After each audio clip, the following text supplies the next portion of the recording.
పట్టుదల Telugu film review by allrounder star Ballem Venumadhav. సినిమా నిడివి 154 నిమిషాల 5 సెకండ్లు. UA certificate. ఫిబ్రవరి 6, 2025న ఈ సినిమా విడుదల కావడం జరిగింది. ఇక ఇటీవలే కేంద్ర ప్రభుత్వంతో జనవరి 25, 2025న పద్మభూషణ్ అవార్డును, ప్రతిష్టాత్మకమైన అవార్డును అందుకున్న అజిత్ కుమార్ ఈ సినిమాలో హీరో కావడం విశేషం. రివ్యూ చెప్తున్న నేను, అంటే ఆల్రౌండర్ స్టార్గా పేరుగాంచినటువంటి బల్లెం వేణుమాధవ్ అనే నేను, సికింద్రాబాద్లోని లాలాపేటలో జన్మిస్తే అదే సికింద్రాబాద్లో జన్మించిన వ్యక్తి అజిత్ కుమార్. ప్రేమ పుస్తకం అనే తెలుగు సినిమా ద్వారా గొల్లపూడి శ్రీనివాస్ దర్శకత్వంలో, గొల్లపూడి మారుతిరావు గారు అబ్బాయి దర్శకత్వంలో పరిచయమైనటువంటి అజిత్ తర్వాత తమిళనాడుకి వెళ్ళి శాలినిని వివాహం చేసుకొని మరి అజిత్ కుమార్గా ఎంతో పేరు తెచ్చుకొని ఒక స్టార్ హీరోగా, ఒక పెద్ద నటుడిగా అక్కడ కొనసాగుతుండడం తెలంగాణ వాళ్ళందరూ కూడా గర్వించదగ్గ విషయం. ఎందుకంటే తెలంగాణలో పుట్టిన బిడ్డ అజిత్ కుమార్. సో అజిత్ కుమార్ ఈ సినిమాలో ఒక అర్జున్ అనే పాత్రను పోషించాడు. తమాషా ఏంటంటే ఇందులో యాక్షన్ కింగ్ అర్జున్ కూడా ఉన్నాడు. అతని పాత్రకి 2 పేర్లు ఇచ్చారు. రక్షిత్ ఒక పేరు, ధీరజ్ అని అతను పెట్టుకునే దొంగ పేరు. త్రిషా కృష్ణన్, ఆమెకి ఒక మంచి రోల్ లభించింది. కయల్ అని పిలుస్తారు, కాయల్ అని స్పెల్లింగ్స్ పెడతారు, మనకు కయల్ అని పిలుస్తున్నారు. అయితే టైటిల్స్ ప్రిఫరెన్స్లో అజిత్ కుమార్ పేరు తర్వాత యాక్షన్ కింగ్ అర్జున్ అంటూ గౌరవిస్తూ అర్జున్ని టైటిల్ వేయడం బాగుంది. తర్వాత త్రిషా కృష్ణన్, తర్వాత విలన్గా రెజినా కసాండ్రా ఈ సినిమాలో దీపిక పాత్రలో నటించింది. ఇంకొక ఫ్రెండ్ పాత్రలో అను అనే ఒక పాత్రలో ఒక ఆమె నటించింది. తర్వాత ఆరవ్ నఫీజ్ ఒక ఇంపార్టెంట్ రోల్లో నటించినటువంటి ఈ సినిమాకి తెలుగు, తమిళ వర్షన్స్ ఇక్కడ మనకు అందుబాటులో ఉన్నాయి ఇప్పుడు. తర్వాత ఈ సినిమాకి మగిజ్ తిరుమణి డైరెక్టర్ కాగా, ఏ సుభాస్కరన్ సమర్పణ ఆయనే, నిర్మాత కూడా ఆయనే. తర్వాత జీకేఎం తమిళ్ కుమరన్ ఇంకో నిర్మాత కాగా, అనిరుద్ రవిచందర్ ఈ సినిమాకి అద్భుతమైన రికార్డింగ్ అందించాడు. 2 పాటలు బాగున్నాయి. ఓం ప్రకాష్ సినిమాటోగ్రఫీ, తర్వాత ఎంబి శ్రీకాంత్ ఎడిటింగ్ ఈ సినిమాకు ఉపకరించాయి. సినిమాలో ఫస్ట్ క్యారెక్టర్స్ పేర్లు తీసుకుంటే, పట్టుదలలో కథ చాలా చిన్న కథ. కథ జరిగేది ఇక్కడ కాదు, వేరే చోట జరుగుతుంది. సో అక్కడి భాషని మనకి చూపిస్తారు. సో అక్కడ మన్నట్లతోటి కొలుస్తుంటారు. అయితే ఓపెనింగ్ ఏంటంటే, గడ్డం ఉన్న అజిత్ని ఫస్ట్ చూపించి, గడ్డం లేని అజిత్ 12 సంవత్సరాల కింద లవ్ చేశాడని, త్రిషకి ఆయనకి 12 సంవత్సరాల కింద పెళ్ళయిందని మనకు స్టార్టింగ్లోనే ఫస్ట్ వీళ్ళిద్దరు కారులో వాళ్ళ సామాన్ వేసుకొని బయలుదేరదాం అనుకుంటారు. ఆ నేపథ్యం ఏంటంటే, 12 ఏళ్ల కింద వీళ్ళ పెళ్ళయింది, వీళ్ళకిద్దరు అమెరికా. అయితే ఎప్పుడూ లేని విధంగా ఈ చాలా విచిత్రంగా కయల్కి ఒక అక్రమ సంబంధం, అంటే ఒక అఫేర్ ఉందని చూపించారు. ఇది చాలా సాహసోపేతమైన విషయం. జనరల్లీ ఇట్లాంటి ఇంగ్లీష్ సినిమాల్లో యాక్సెప్ట్ చేస్తారు, కానీ తెలుగు సినిమాల్లో త్రిష లాంటి ప్రతిష్టాత్మకమైన నటికి యాక్సెప్ట్ చేయడం చాలా సాహసమనే చెప్పాలి. తమిళ్లో తీసినారు సినిమా ఇది. సో ఈ తమిళ్ వర్షన్ వచ్చేసి మనకి ఇప్పుడు అది కూడా ఇక్కడ అందుబాటులో మన దగ్గర కూడా ఆడుతుంది, తమిళ్ వర్షన్ కూడా. సో ఇవాళ రిలీజ్ అయింది తమిళ్లో కూడా.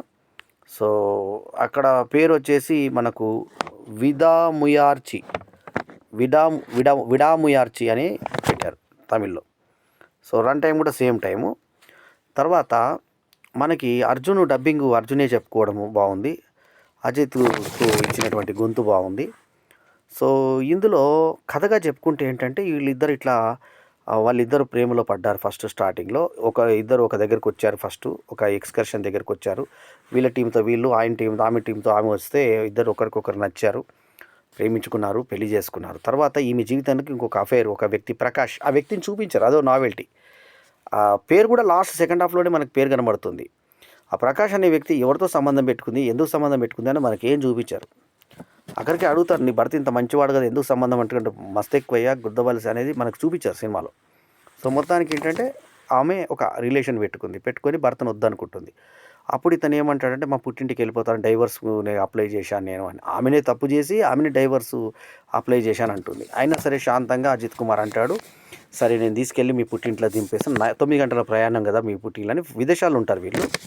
సో దింపేస్తా పదా అని చెప్పి ఒక పెద్ద కారు తీసుకొని బయలుదేరుతారు. ఈ ప్రయాణంలో మధ్యలో వెళ్ళినప్పుడు ఒక దగ్గర సడన్గా మీతో పిల్లలతో మాట్లాడుతూ సడన్ బ్రేక్ వేసేసరికి ఒకరికి తగలబోతుంది వెహికల్. వెంటనే ఎంతో కష్టంగా దాన్ని బండి ఆపి, ఆ సన్నివేశాలు చాలా బాగా తీశారు. ఆ సన్నివేశాలు బ్లాక్ పెద్ద జిప్సీ లాంటి కారులో ఉంటారు వీళ్ళు. మెర్సిడెన్స్ కార్ అది.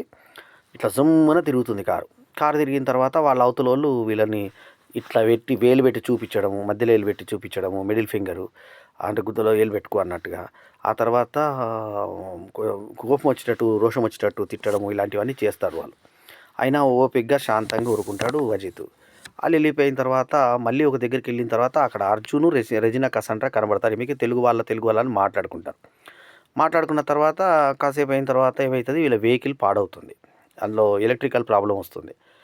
పెద్ద ఒక లాజిస్టిక్స్ బండితో వీళ్ళు అక్కడ ఆల్రెడీ పరిచయం అయ్యారు కదా అర్జును, ఆయన భార్య రెజినా కసండ్రా. వాళ్ళు అక్కడికి వచ్చిన తర్వాత మేము నెక్స్ట్ జబ్బార్ షాప్లో, అంటే జబ్బార్ బీర్ అండ్ రెస్టారెంట్ ఒకటి ఉంటుంది, అక్కడ దింపేస్తాము, మీరు ఒక్కరు ఇబ్బంది పడుతున్నారు కదా తీసుకొని రండి మీరు అంటే సరే అని చెప్పి, ఇండియన్ ఫ్యామిలీయే కదా అని చెప్పేసి భార్యను వాళ్ళతో పంపుతాడు. పంపిన తర్వాత ముందుకు పోయిన తర్వాత మళ్ళీ అది వేరే రూట్లో పోతుంటుంది. అది మన ట్రక్ పెద్దది, అది తీసుకునేటువంటి వెహికల్. ఇదేంటి ఇటు పోతుంది అంటే లోపల ఖాళీ కూడా లేదంటాడు. తర్వాత రేడియో పని చేయట్లేదు అంటాడు. అక్కడ సిగ్నల్స్ రావు సెల్కి. ఇదేంటి అని చెప్పేసి వెళ్తే ఆపమంటే ఆపడు. ఇది కొంతసేపట్లో వేరే టక్కర్ కాబోతుంది. ఎంతో కష్టంగా ఒక దగ్గర అడ్డం వెహికల్ పెట్టి తిన్న తర్వాత మీరు అంతకుముందు రక్షిత్ కదా మీరు అంటే, రక్షిత్ కాదు నా పేరు ధీరజ్ అంటే పోలీసు ఆయన వస్తాడు. వచ్చిన తర్వాత ఈయన అబద్ధం చెప్తున్నాడు, నా భార్యని ఇందాక ఎక్కించాను, ఇంకా ఆయన భార్య కూడా లేదంటే, నేను ఎక్కడో పని మీద పోతున్నా సార్, నా భార్య ఎందుకు ఉంటుంది, ఇతని భార్య నేను తీసుకెళ్తానని చెప్పి అర్జున్ అంటాడు. అర్జున్ని మనకు ఎందుకో యాక్షన్ కింగ్ అర్జున్ అంటే నాకు ఎప్పుడో అభిమానం, మాకు అభిమాన హీరో కాబట్టి అతను విలన్ పాత్ర చూడాలంటే ఎందుకో మనసు కించిత్ బాధ అనిపిస్తుంటుంది. కానీ ఆయన చేస్తున్నాడు, మరి తప్పదు, కానీ అద్భుతంగా చేశాడు విలని కూడా.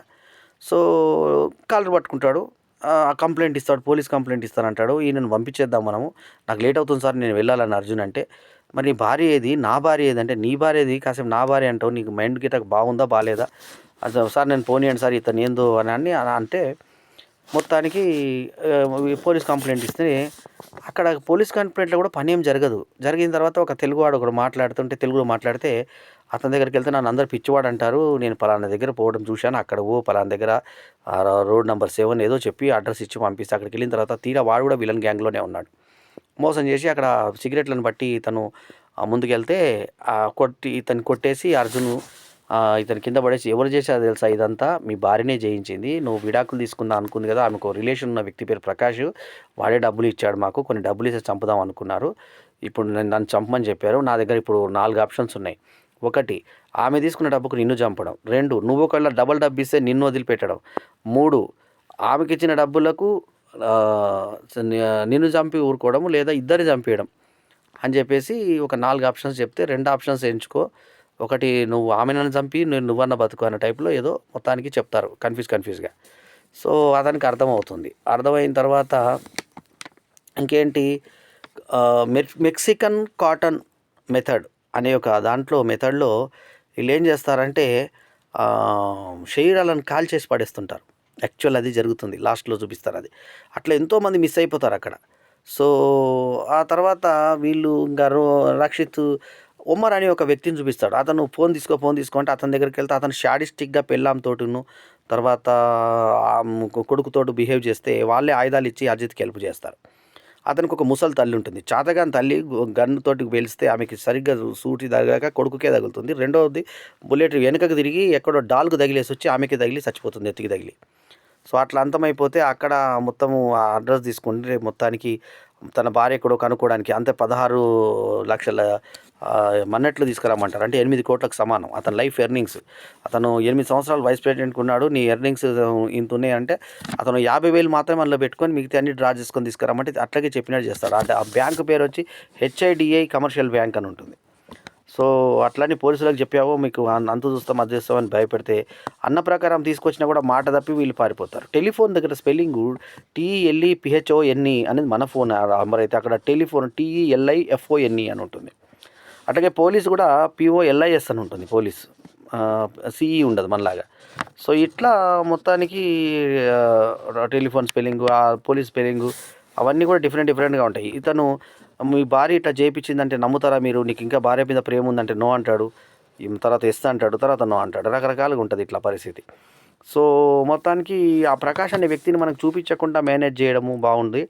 ఆ తర్వాత 16 లక్షలు తీసుకురమ్మంటే ఇతను సరే అని చెప్పి తీసుకొచ్చేటువంటి ప్రయత్నం చేసి తీసుకొస్తాడు. తీసుకొచ్చిన తర్వాత డబ్బులు తీసుకొని కూడా పారిపోతే ఒక చిన్న పెన్ లాంటిది ఆయుధంగా పెట్టుకొని అది పొడిచి వాడిని హింసించి మొత్తానికి అక్కడి నుంచి తప్పించుకునే ప్రయత్నం చేస్తాడు అజిత్. సో అక్కడ ఇంతలో పోలీసు వస్తే ఆ పోలీసుని కూడా కాల్ చేస్తాడు అతను, ఎవరు విలన్. కాల్ చేస్తే ఆ పోలీసుని కాల్ చేస్తే అతనికి అంబులెన్స్కి చెప్పేసి పోలీస్ వాహనాన్ని తీసుకొని, మిత్రమా మీకోసము పోలీసు వాహనం, అది అంబులెన్స్ వస్తుంది, నేను ఈ వాహనం తీసుకెళ్తున్నాను నా భార్యను కాపాడడానికి అని చెప్పి అతను వెళ్ళిపోతాడు. సో అలా వెళ్ళిపోయిన తర్వాత సార్ని తీసుకురండి రా తీసుకొస్తాడని చెప్పేసి అన్న తర్వాత ఈమెను ఎక్కడ దాచామంటే ఒక నరకంలో దాచామంట. ఆ నరకం ఏంటి? భూమిలో. చూసేసరికి భూమిలో ఆల్రెడీ ముఖం గుర్తుపట్టని విధంగా ఉంటుందని చెప్పి రెజినా కసండ్రా సాధారణంగా ఎప్పుడు హీరోయిన్గా చేసే ఆమె ఒక దగ్గరనేమో అతనితో దెబ్బలు వేయించుకొని ఇంకా కావాలి, ఇంకోసారి కావాలని చెప్పేసి అడిగేది. వాడి దగ్గర మోకాల దగ్గర నగ్నంగా చూపించడము, టైట్ ఫిట్ ప్యాంటు చూపించడం, అంటే ఎక్కడ కూడా సినిమాలో గ్లామర్ అనేది లేదు ఈ సినిమా చిన్న షార్ట్ తప్ప. మిగతా అంతా కూడా చాలా